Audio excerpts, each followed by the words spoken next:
What was Cordon Sanitaire and old quarantine rules? Imagine a time when entire towns or regions could be sealed off like a giant bubble to stop a disease from spreading.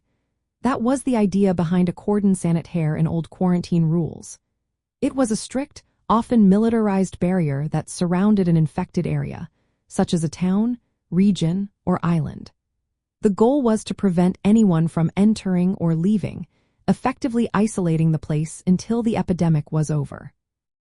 This was not just a simple quarantine of individuals but a full-blown perimeter that marked the entire zone as dangerous. The term was first used in 19th century France, and it meant more than just a temporary health measure. Authorities would set up a rigid boundary, sometimes with soldiers or guards, to enforce the restrictions.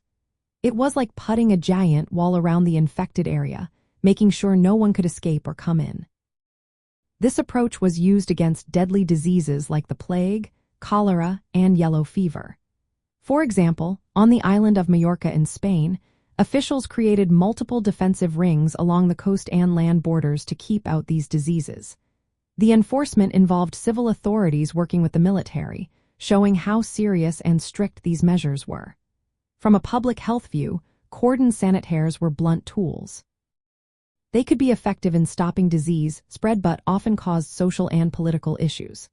Entire communities could be cut off, sometimes with armed guards, and local rules about who could pass or what goods could be moved were often bizarre or overly strict. These measures sometimes led to stigma, with communities being blamed or ostracized.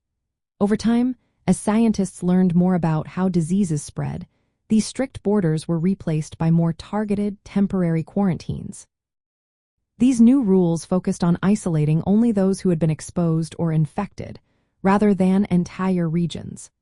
The idea of a cordon sanitaire is a striking example of how governments once responded to outbreaks with dramatic and spatially enforced measures.